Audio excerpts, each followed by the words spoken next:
walking with me. To God be the glory. Amen. Amen. Good to behold your faces this morning. It's good to be seen. Yes, To have yet again the blessed privilege coming to the house of the Lord. Yes, sir. Amen. Thank you, Jesus. I pray that you have entered into his house with thanksgiving. And that you entered his courts with praise. You might have woke up with some issues on your mind.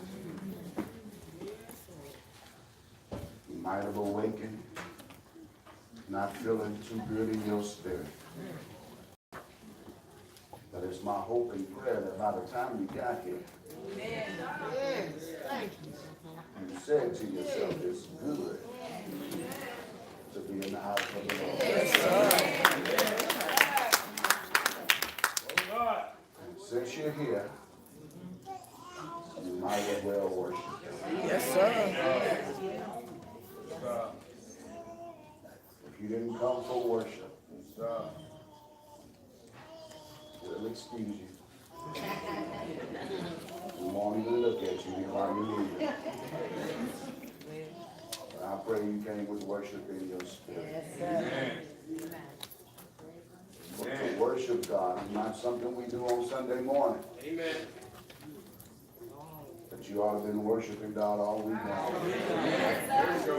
There you go. There you go. Worship him on your job. Yeah. Yeah.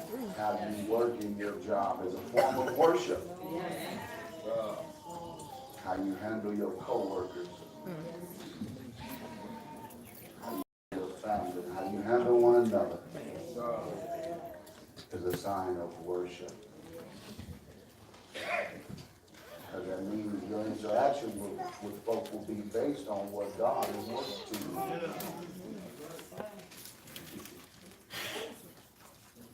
We serve a good God. We serve a good God. I want us today, family, to be in prayer. Continued prayer for the Taylor family. They will be laying, Brother said, is the rest this week. I believe it's on Tuesday, is that right? I want to keep them in our prayers. We also want to continue to pray for Sister Robin and Bianca. If I said her name right. As we lay her child to rest on Friday. Just pray that the God of all comfort will rest upon them. Amen. It's just amazing how life turns. It's amazing how much can change in a moment.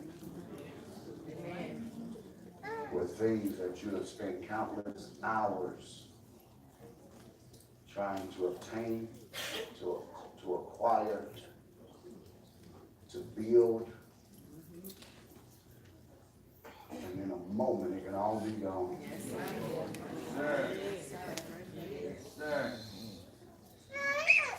And it can be devastating to your spirit, to your emotions, to your mind. It can even at times damage your faith. Y'all don't mind being real when you do this. It can even damage your faith. But God is still a good God. Yes, He is. Yes, He is. He's still a good God. Thank you, Jesus. Thank To you. know that He is in control of everything Thank you. is comforting to my spirit. Oh, God. Even when you don't know that, when you can't see that He's in control, It's good to know that there's some folk who know that on your behalf. For when you're angry with God, they can still intercede for you. It's good to know some people. It's good to be around the saints in those times. So let us be in prayer for those bereaved families. I've had the brothers pray these last couple of weeks. Being intentional. 14 messages. Yeah, amen. But I've enjoyed these 14 messages. I pray that it has helped us. Because it's helped me. It's helped me.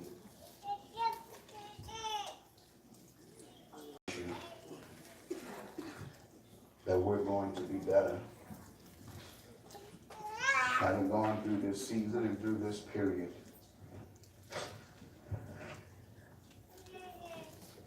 The Lord is intentional in all things. And there's no accident that we are where we are. That we come from what we come from. But you need to be ready for where you're going. Amen. 23rd Psalm.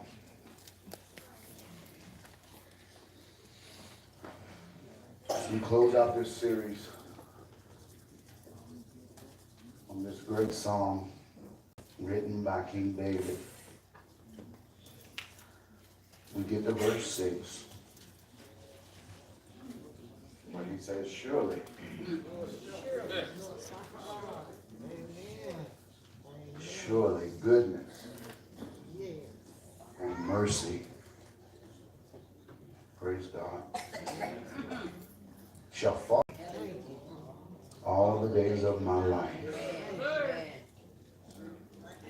And I will dwell in the house of the Lord forever. It just sounds good to your heart. Sometimes just some things when I read it just makes me melt sometimes. I feel like the Spirit just be whispering sweet things in my ear. I understand. Maybe you're not that intimate with your God. But he knows just what to say to me. When to say it, how to say it. Some of you ladies, you know how that brother got you.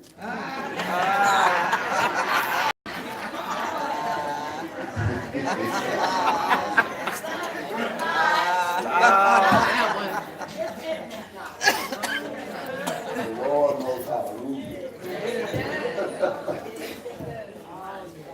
He knows how to woo you. He knows just what you respond to. Hallelujah.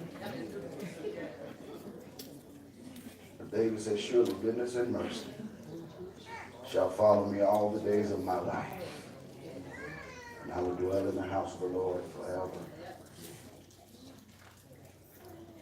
I'm going to speak for just a few moments about a heavenly mindset. A heavenly mindset. I want you to tell somebody, I need a little heaven right now. I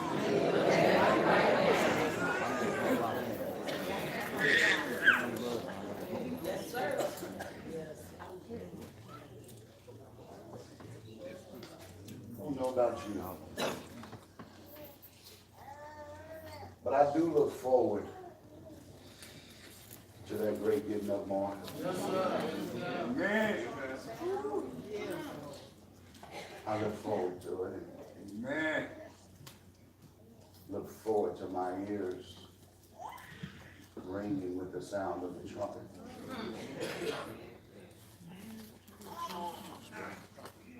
Because I have an idea of what awaits me. Most of all, I know I'm getting ready to see Jesus.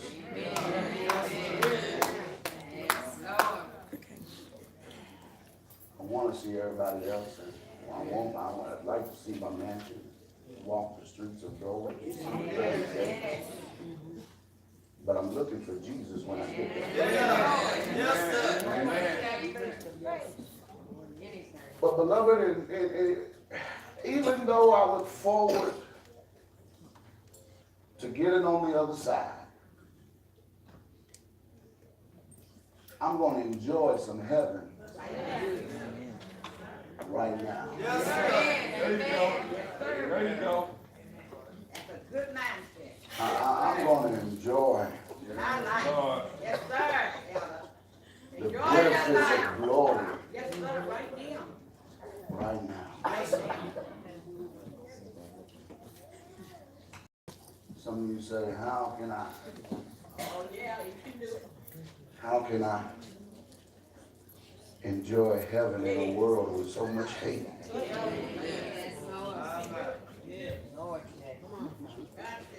In a world with so much pain and loss and suffering? How can I enjoy some heaven? First of all, you need to quit looking at what's going on around you. Because as long as that's all you see, you'll never be able to change how you think.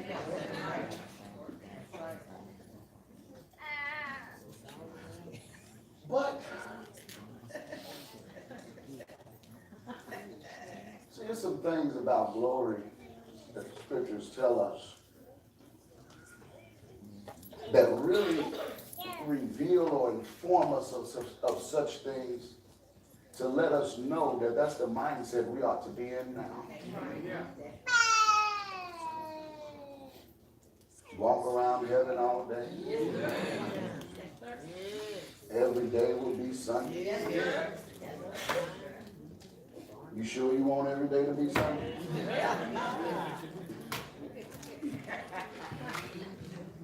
We're going to praise him all day long. You sure? You know, in this day and age, you can't have two services.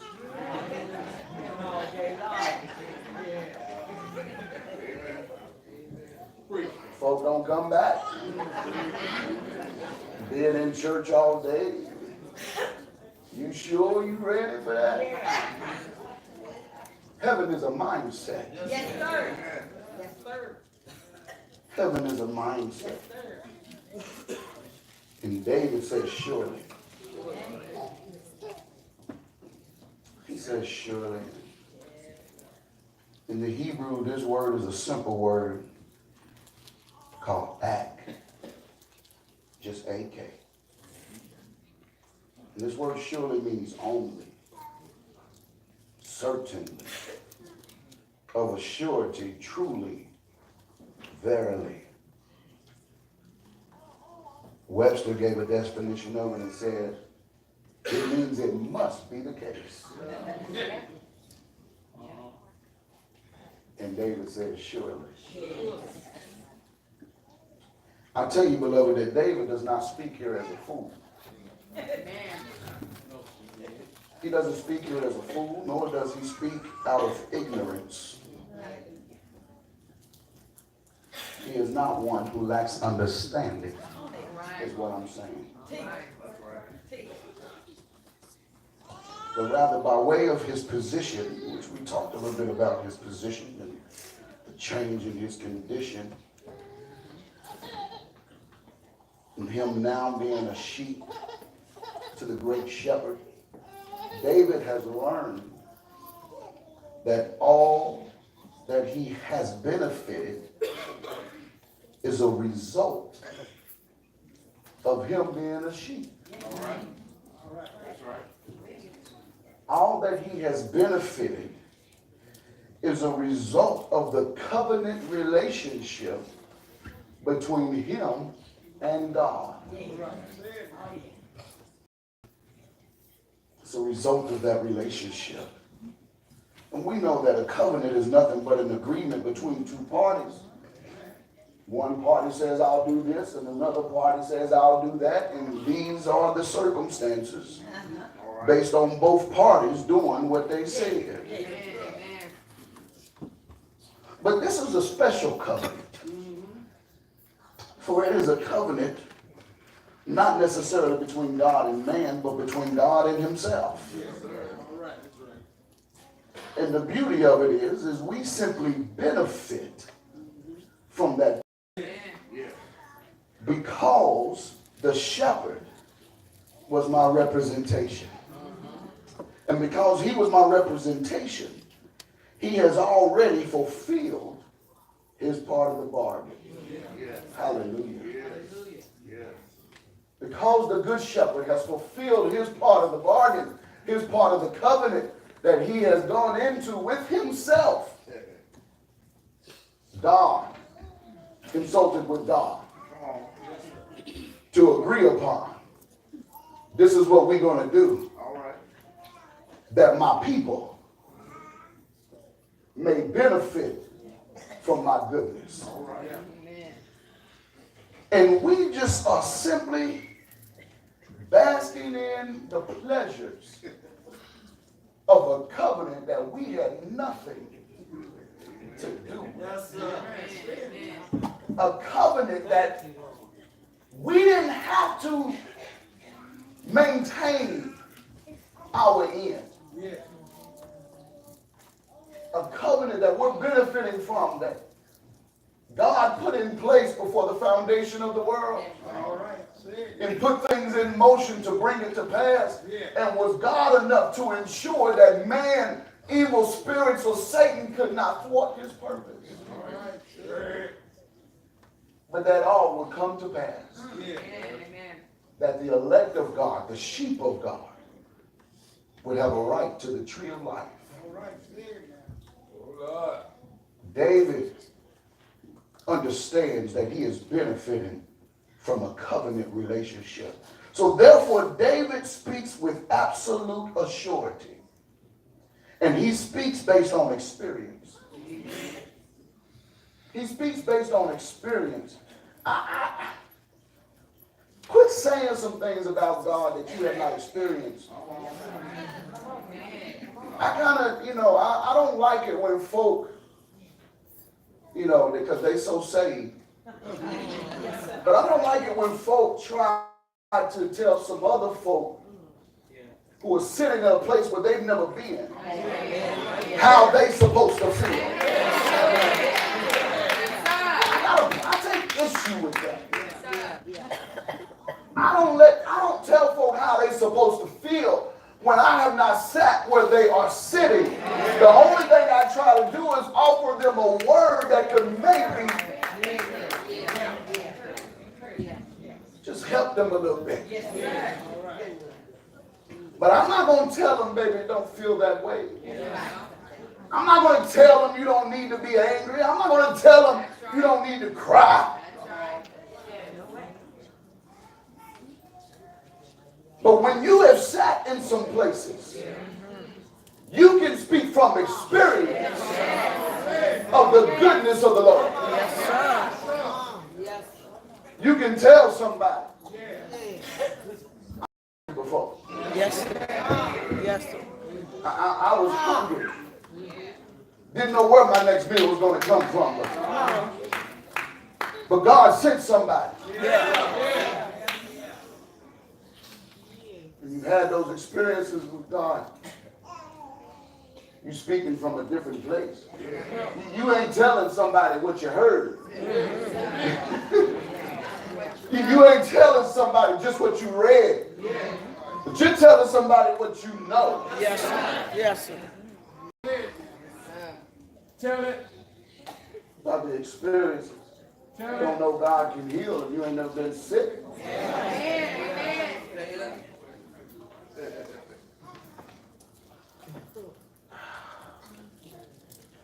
He's not only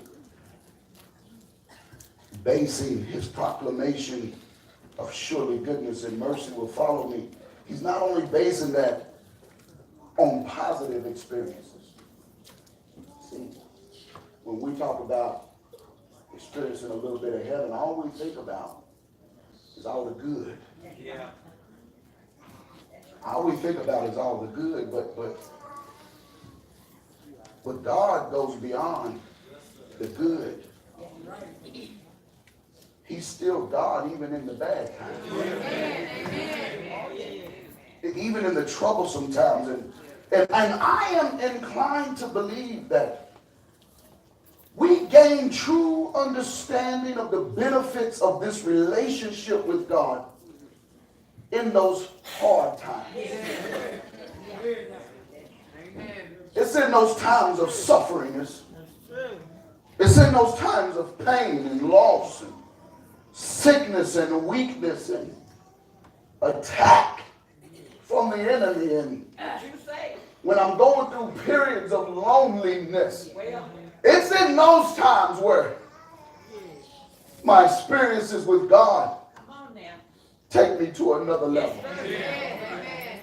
There's something about trouble. There's something about pain. There's something about when you feel like you've been wronged by those who love you. It's supposed to care about you. It's something about those moments, because it's in those moments where you see your inadequacies. It's in those moments where you see your own weaknesses. It's in those moments where you have trouble depending on yourself. And so then you say to yourself, Lord, where you at? Master, I can't deal with this by myself. It's in those moments where instead of you looking for self-help, you looking for the Lord. You looking for him to come through the door. You looking for him to call you on the phone. You looking for him to speak to your spirit. You're looking for him to rise up in your situation. So when I'm looking for Jesus, Come on now. Come on. in most cases he shows himself. But see, when everything is good all the time, you ain't looking for the Lord in every situation. When you got plenty, you're not depending on God to preach and keep a roof over your head. You ain't. Now looking is hard, but when you're in hardship, you waiting on the Lord. You waiting on him. Master, I need you right now. You'll start calling the pastor. You're calling the prayer ministry, the deacons. You calling your prayer warriors. You'll even pick up the Bible and say, I just need you to speak something in my spirit and need something from you, because this is too heavy for me to carry. There's something about trouble, because it's in those times that we find God to be a comforter. It's in those moments that we find him to be a healer and a protector. And it's in those moments when we find him to be an advocate and we find him to be a sustainer of my soul. It's in those moments where I see him as a father to the fatherless, a mother to the motherless, and a friend to the friendless. It's in those moments when mama ain't around and I can't call my girlfriend or my boyfriend, and I can't call my best friend, and but I can call on King Jesus. I can call on King Jesus, and he always seems to come see about me. Beloved, David is saying, I know what I'm talking about. Oh, I know what I'm talking about. I'm speaking from experiences. I'm not just speaking outside my neck. But if you just tolerate me for a moment, David says, he maketh me to lie down in green pastures. In other words, he feeds me. Hallelujah. I'm speaking from experience. David says he leads me beside the still waters. In other words, he not only quenches me, but he also calms everything around me. Hallelujah. David is speaking from experience. He ain't speaking as a spectator. He ain't speaking about what his fathers told him. He ain't speaking about what the prophet Nathan told him or what his friend Jonathan told him, but he said, I'm speaking from experience. He said not only that, but he restores my soul. In other words, when I was weary in my spirit, when I was doing some things I had no business doing, when I was down and out, didn't know which way to turn, the Lord restored me. Hallelujah. And then he goes on and says, he also lead me in the paths of righteousness for his name's sake. Thank God that when I'm unfaithful, he remains faithful. For great is thy faithfulness. Thank God that when I waver along this journey, the Lord puts me back on track. And he don't do it for my sake. He don't do it because I did 12 Hail Marys full of grace. He didn't do it because I followed all the rules of the Lord. He didn't do it because I prayed 3 times to the east. Or because I ate unleavened bread. But he simply did it because with the shepherd. Ain't God all right? David said, I speak from experience. Because not only did he lead me in paths of righteousness, he said, but though I walk through that old valley of the shadow of death, I will fear no evil.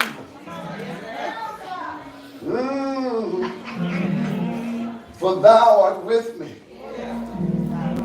Thy rod and that staff, he said, they comfort me. Meaning he whoops me and keeps me in line. But when necessary, he fights off the dogs that are coming to destroy me. Ain't the Lord good? He said, not only does he protect me, but he then prepared a table before me in the presence of my enemies. And when I got there, he then anointed my head with oil, that my cup it ran over. He filled me with his love. He filled me with his kindness. He filled me with his grace and his favor, till my cup began to be in overflow. He opened up windows and poured me out some blessings. Some I was looking for, but he gave me some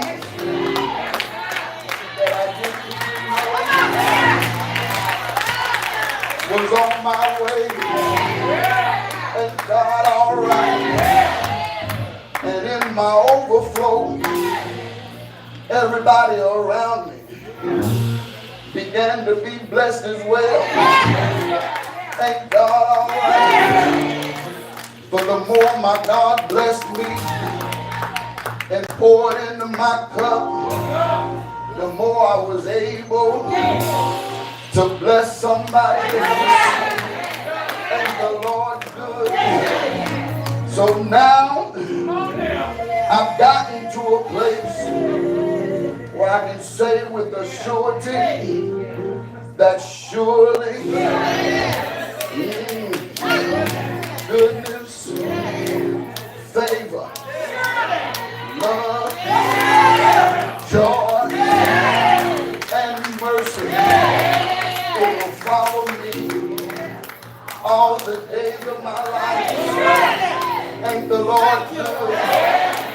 I like David because David's saying that the goodness and mercy of God, I don't have to go looking for them.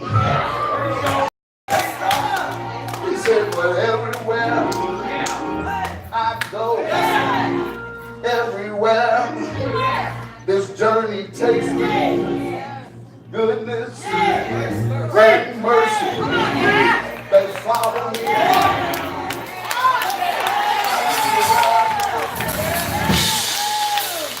In my good times, in my bad times, they right there.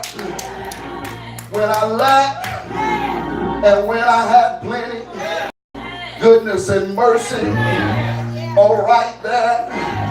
In my sleepless nights or my bright sunny mornings, goodness and mercy, they're right there.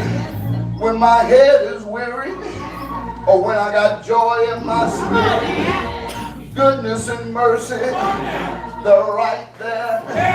When I've lost mama, when I've lost my child, when I've lost my money, when I've lost my friends, when my mother and father have forsaken me, I don't have to go looking for them, but goodness and mercy shall follow me all the days of my life. You don't know, but these two boys, they got my back everywhere I turn. When my enemies come apart, they eat up my flesh. Goodness and mercy of my enemies stumble and fall. You know that even when I can't see the goodness of my God, all I have to do is call on Him, and He'll be right there. And God, all right, it will never fail me. For the keeper of Israel, He'll hear my faintest cry, and He will answer by and by, because He that keeps the people of Israel, He neither sleeps nor slumbers, and I've never seen the righteous forsaken, nor his seed begging bread.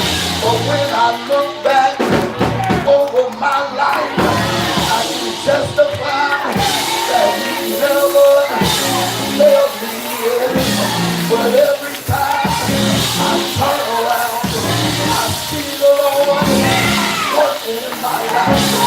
Every time I look back where I come from,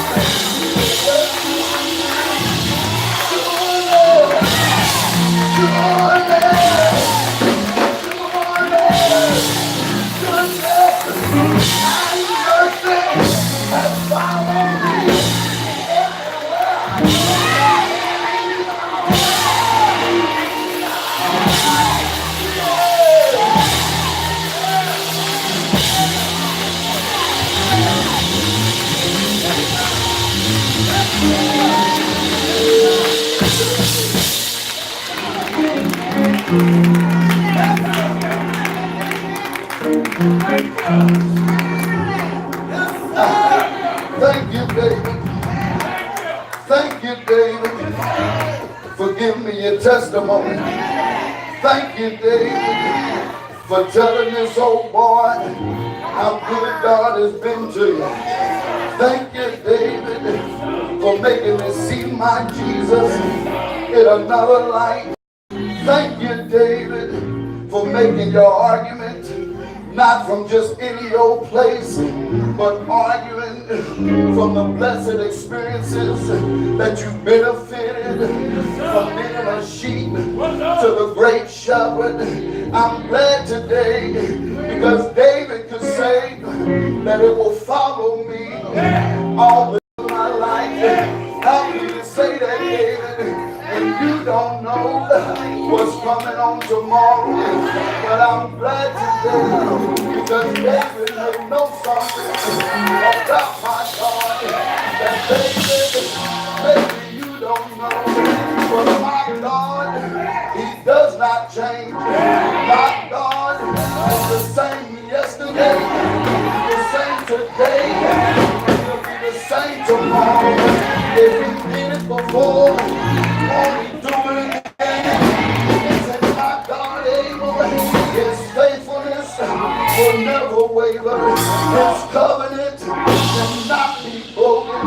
Therefore, the goodness that was granted to me on yesterday is the same goodness that will be given to me on today, on tomorrow, on the day after.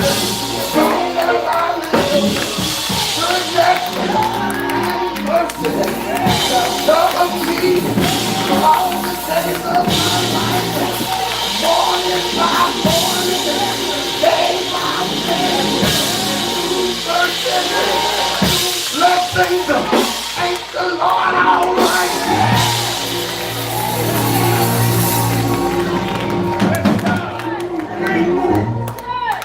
I gotta quit because I already feel like running.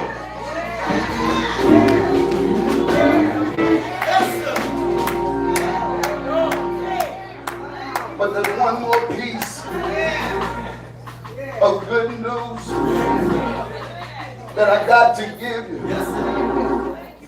I can't leave you hanging.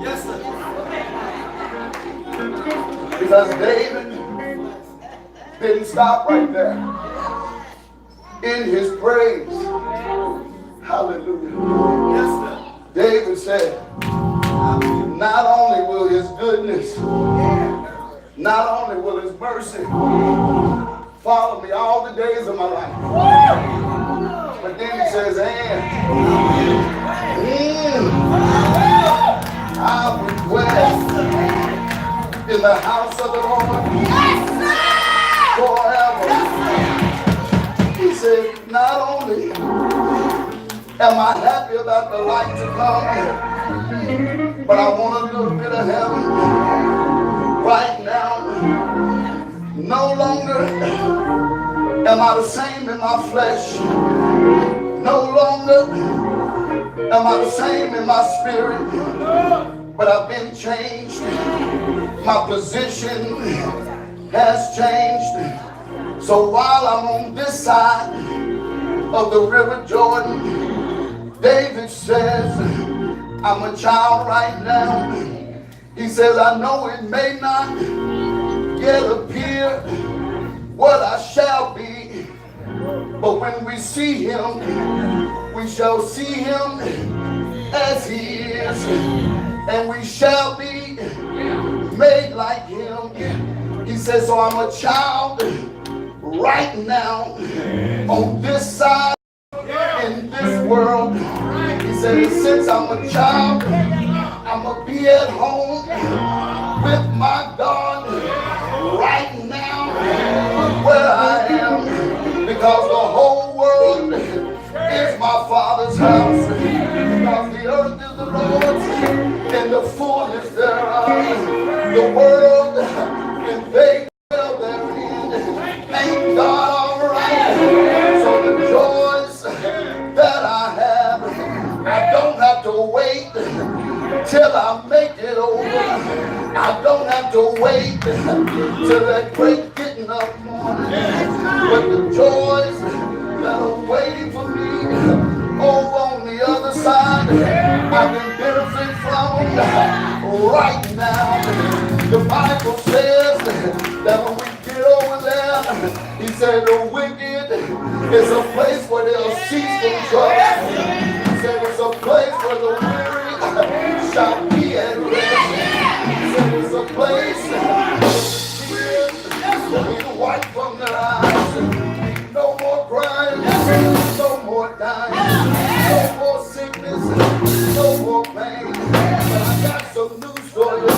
I'm already in the company of my God right now, in this place, in this situation.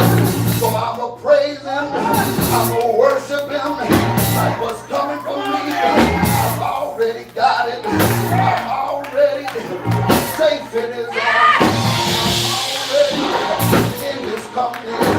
When I breathe my last breath in this old land, when I get over there, what you don't know is my company will not change. I'm with the Lord now. He's gonna be with me in death.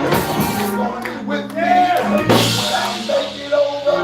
So since I'm with him now, I'm gonna walk like death can't touch me. I'm gonna talk like hurt can't touch me. I'm gonna worship God.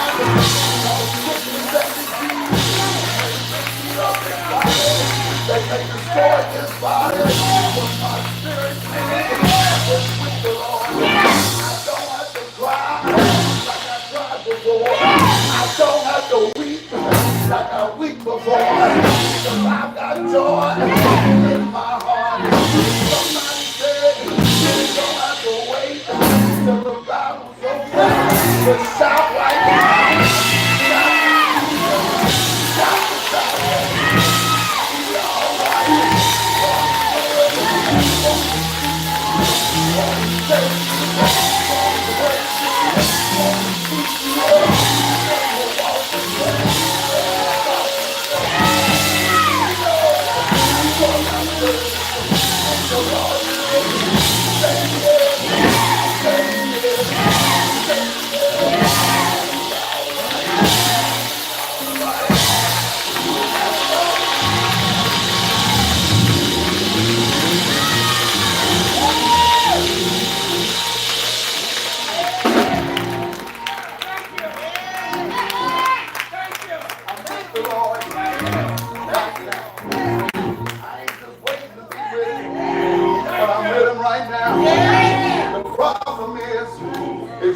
Feel my Jesus. The problem is you can't see my Jesus. But what you need to know is that when you laid in that hospital room, when the doctor came in and worked his stuff, when the physician came in and put you on the operating table, you thought it was Dr. Johnson. But what you need to know is Johnson was just an extension of the arm of my God. Jesus was right there the whole time. When you thought he wasn't there, you laid in that crack house. They put you to bed. They thought you wasn't there. Nobody called. And nobody came to see about you. When God didn't let you die in your mess, he didn't leave you then. He won't leave you now. I ain't with you. Does anybody know my Jesus? We all right. We all right. Know the promises of my God. Some of y'all got to get to know my Jesus because he's all right. That's my soul. Take what you want from him. Say what you want to say. Do what you want to do. But as long as I've got God on my side, keep on walking. Oh my Lord.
So good,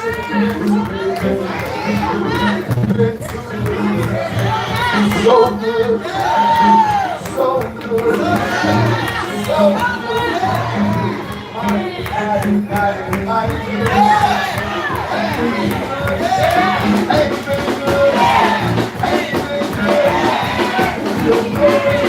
before you set up, you ought to praise God while you got the chance, because tomorrow may not come.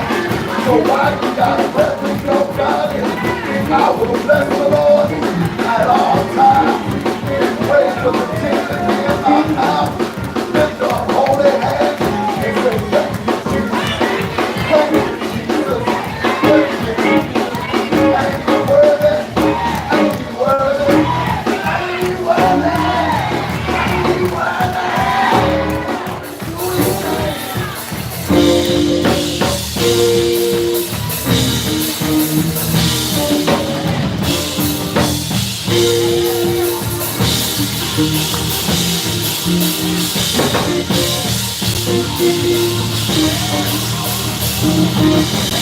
Thank you,